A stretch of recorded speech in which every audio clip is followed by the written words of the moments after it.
জয় গুরু।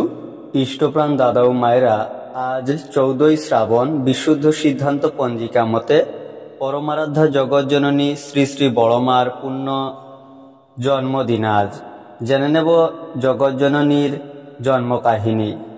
শ্রাবণের এমনি এক শুভ দিনে ত্রিনয়নী দেবী জগৎজননী শ্রী শ্রী বড়মার জননী এসেছেন জননী কৈলাসবাসিনী দেবীর কাছে।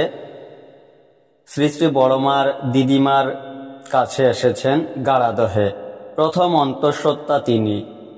মায়ের কাছে না এলে মন মানবে কেন? এ সময়ে মায়ের ভালোবাসা স্নেহ যত্নের প্রয়োজন সর্বাধিক। কন্যাকে দেখে জননীর হৃদয়ে ডেকেছে আনন্দের বাণ। তার নয়নের মণি বুকের নিধি ত্রিনয়নী আজ মা হতে চলেছে। খুশির জোয়ার উপচে পড়ে জননীর চোখে মুখে। আবার দায়িত্ববোধ চিন্তিত করে তুলে তাকে। কন্যার স্বাস্থ্য ও সুখ সুবিধার প্রতি তীক্ষ্ণ দৃষ্টি রাখেন তিনি। মায়ের যত্নে, দাদার স্নেহে সাথীদের সাথে গল্প করে দিন চলে যায় ত্রিনয়নী দেবীর পরম আনন্দে। রূপসী কন্যার দেহ থেকে ঠিকরে পড়ে আলোর দ্যুতি। প্রতিবেশিনীরা বলেন ত্রিনয়নীর মেয়ে হবে। প্রসবের দিন এগিয়ে এলো। ভোরবেলা ঘুম ভেঙে গেছে ত্রিনয়নী দেবীর। ভারী সুন্দর একটি স্বপ্ন দেখেছেন তিনি। স্বপ্নের সেই মধুময় স্মৃতিটুকু যেন তার সারা দেহ মনকে আবেশে মুগ্ধ করে রেখেছে। আলস জড়িত ভরা দেহখানি যেন আরো ভারী বোধ হচ্ছে তার।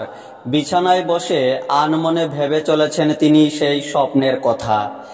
এগিয়ে এলেন জননী কৈলাসবাসিনী দেবী। কন্যাকে শুধালেন স্নেহ ভরে, শরীর কেমন আছে? ভালো আছে তো?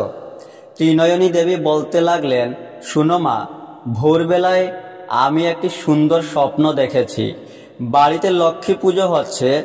সাজানো গুছানো সব ঝকঝকে তকতকে। আলপনাতে আঁকা রয়েছে মা লক্ষ্মীর চরণ চিহ্ন। লাল মখমলে ঢাকা রয়েছে লক্ষ্মীর ঝাঁপি। সেই ঝাঁপি থেকে বেরিয়ে আসছে একটি পরমা সুন্দরী মেয়ে।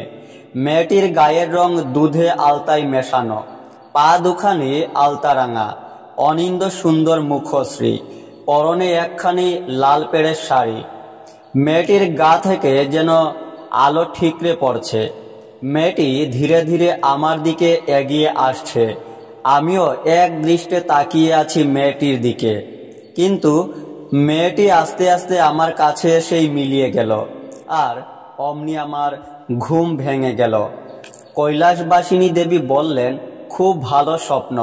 ভোরের স্বপ্ন সত্য হয়, কাউকে বলিস না। শরীর খুবই খারাপ বোধ করতে থাকেন ত্রিনয়নী দেবী। ক্রমে ব্যথা বেড়ে ওঠে তার। তার সুন্দর ফর্সা ঢলঢলে মুখখানিতে পড়ে কালিমার ছাপ। এদিকে সকাল থেকেই চলছে বর্ষার রিমিঝিমি। প্রকৃতির মুখখানিও যেন বেদনা বিধুর, বড়ই বিষণ্ণ। থেকে থেকে ঝরে পড়ছে অশ্রুধারা। ক্রমে মেঘের ভাব কেটে গিয়ে একরাশ রাঙা আলো ছড়িয়ে পড়ল দিক দিগন্তে, মাঠে ঘাটে বাটে সর্বত্র। খুশিতে ঝলমল করে উঠল ধরিত্রী। অমনি মঙ্গল শঙ্খ বেজে উঠল লাহিড়ি বাড়ির আঙিনায়।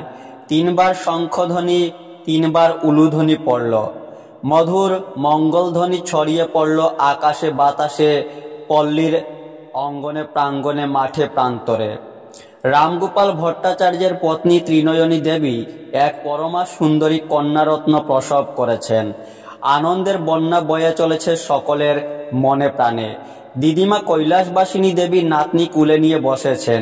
আর প্রতিবেশিনীর দল ভিড় করেছেন নবজাত শিশুকে দেখার জন্য। দিব্য শিশুর রূপ দেখে সকলে মুগ্ধ। ঘর যেন আলো করে আছে শিশু। কেউ বলছে মেয়ের রং তো একেবারে চাঁপা ফুলের মতো, কেউ বলছে বেল ফুলের মতো, কেউ বলছে মেয়ে তো নয়, যেন স্ফটিক। তাই রায় গিন্নিমা কন্যার নাম রাখলেন ফটকি। পরে শিশুর নামকরণ হলো ষোড়শী। কিন্তু ষোড়শীবালা ষোড়শীবালা নামেই পরিচিত হলেন। তাই তার ষোড়শীবালা নামই সর্বজন বিদিত। এই শুভ দিনটি ছিল বাংলা 1301 সালের 14ই শ্রাবণ, কৃষ্ণ দ্বাদশী তিথি। জন্মলগ্ন সকাল 8টা 50 মিনিট। জয় গুরু।